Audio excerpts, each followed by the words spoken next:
शिवसेना जिल्हाप्रमुख संजय विभूते भाजपवर कडाडून गरजले. पाहूया आमचे एसटीएन मराठीचे प्रतिनिधी श्री बाळासाहेब गुरव यांनी दिलेला विशेष वृत्तांत. मिरज विधानसभा मतदारसंघाचे महाविकास आघाडीचे उमेदवार तानाजी सातपुते यांच्या प्रचारासाठी अंतिम सभा सलगर येथे आयोजित करण्यात आली होती. यावेळी तानाजी सातपुते व मोहन वनखंडे यांचा सत्कार करण्यात आला. सलगरेमधील 3 नेते सुरेशभाऊ खडे यांना पाठिंबा देण्यासाठी एकत्र आल्याने काल झालेली प्रचार सभा चांगलीच लक्षवेधी ठरली. यावेळी मोहन वनखंडे, सुभाष खोत, तानाजी सातपुते, विजय शिंदे, पिंटू निंबाळकर व डॉक्टर मालगावे यांनीही आपले विचार मांडले. व्यासपीठावर काँग्रेसचे तालुकाध्यक्ष अण्णासाहेब कोरे, राष्ट्रवादीच्या युवती अध्यक्षा स्मिता पाटील, शिवसेनेचे सचिन जाधव, नंदू जाधव, बेळंकी शिवसेना प्रमुख शीतल पाटील, राजू हट्टे इत्यादी सर्वजण यावेळी उपस्थित होते. पाहूया यावेळी बोलताना शिवसेना जिल्हाप्रमुख संजय विभूते म्हणाले. प्रश्न किती मांडले गेल्या 15 वर्षामध्ये, ज्यांना तुम्ही आमदार म्हणून निवडून दिलं त्या आमदारांनी विधानसभेमध्ये जाऊन किती तोंड उघडलं, तुमचे किती प्रश्न मांडले. मित्रांनो, आज राज्यामध्ये जी राजकीय परिस्थिती गेल्या 5 वर्षामध्ये आपण पाहतोय ते तुमच्या आमच्या राजकीय इतिहासामध्ये कधी आपण पाहिली नसेल. या ठिकाणी शिवसेनेचे आमदार फोडून पळून घेऊन गेले, राष्ट्रवादीचे आमदार फोडले आणि या ठिकाणी आपल्या स्वतःच्या स्वार्थासाठी सत्ता स्थापन केली. आज सुद्धा ती परिस्थिती आहे महाराष्ट्रामध्ये. अनेक ठिकाणी आपल्याला कळत नाही नेमका आमदार कोण कुठल्या पक्षात आहे. सकाळी एका पक्षात, दुपारी एका पक्षात, तर संध्याकाळी तिसऱ्याच पक्षात. अशी वाईट परिस्थिती या ठिकाणी कुणी करून ठेवली असेल तर ती भारतीय जनता पार्टीने करून ठेवली. आणि म्हणून आपल्याला खऱ्या अर्थानं महाराष्ट्रामध्ये जी सध्या स्थिती सुरू आहे त्याच्यावर आपल्याला या ठिकाणी आपण लक्ष दिलं पाहिजे. आज मराठा ओबीसी मध्ये वाद सुरू आहे, धनगर आदिवासी मध्ये वाद सुरू आहे.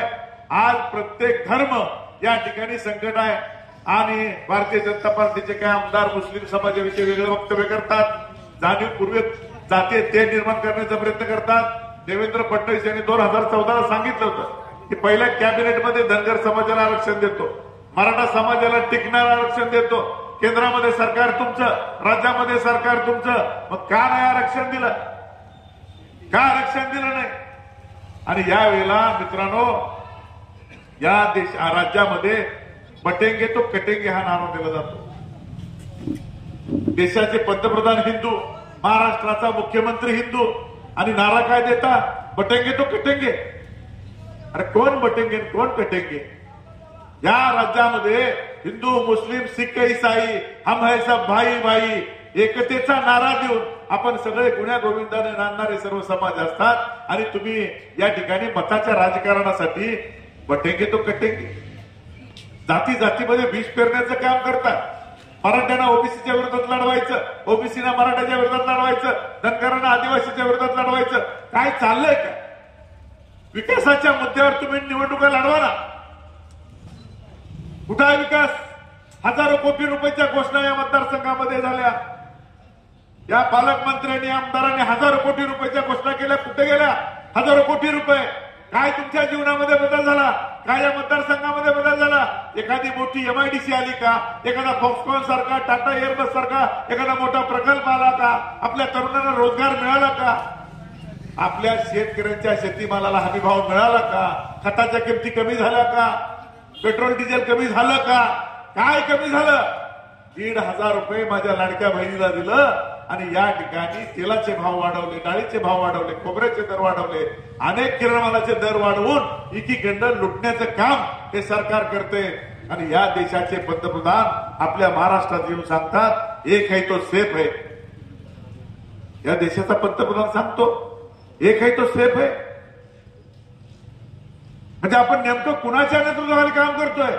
या देशाचे पंतप्रधान सांगतात 80 कोटी जनतेला आम्ही मोफत धान्य देतो. म्हणजे 80 कोटी जनता तुम्ही या ठिकाणी इतकी गरीब करून ठेवली की तुमच्या रेशनिंगवरच्या धान्यावर तुम्ही जगवताय म्हणून ते जगतायत असं तुम्हाला म्हणायचंय का? आणि तुम्ही एकीकडे महासत्तेचं स्वप्न पाहता. कधी होणार आमचा देश महासत्ता? अरे आम्ही महासत्ता होण्यासाठी देश तुमच्या ताब्यात दिला आणि नरेंद्र मोदी प्रत्येक वेळेला खोटं बोलून जनतेला फसवायचं काम करतात.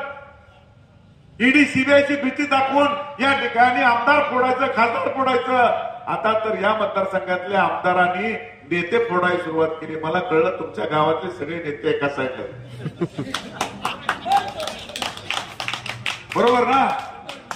पण तुम्हाला मी एक सांगतो, मला अनुभव आहे राजकारणामध्ये. ज्या वेळेला नेते सगळे पाकिट घेऊन एका साईडला जातात त्यावेळेला जनता मात्र त्यांच्या विरोधात असते. हा मात्र इतिहास आहे, लक्षात ठेवा. खरंय का खोटं आहे? आणि म्हणून माझं सलगरेकरांना आव्हान आहे, वेळ कमी आहे, वनखंडे सरांना बोलायचं आहे, कुणाला पाकिट घेऊन कुठे जायचं तिकडे जाऊ द्या. तुमच्या आमच्या जीवनामध्ये जर हे झालेला अंधार दूर करायचा असेल तर आपल्याला मशाल हाती घ्यावे लागेल आणि यांच्या पुढाखाली आपल्याला आग लावावं लागेल. त्याशिवाय आपला विकास होणार नाही. मित्रांनो, लक्षात ठेवा. याबरोबरच हे बातमीपत्र संपले. पुन्हा भेटूयात पुढील बातमीपत्रात. तोपर्यंत नमस्कार.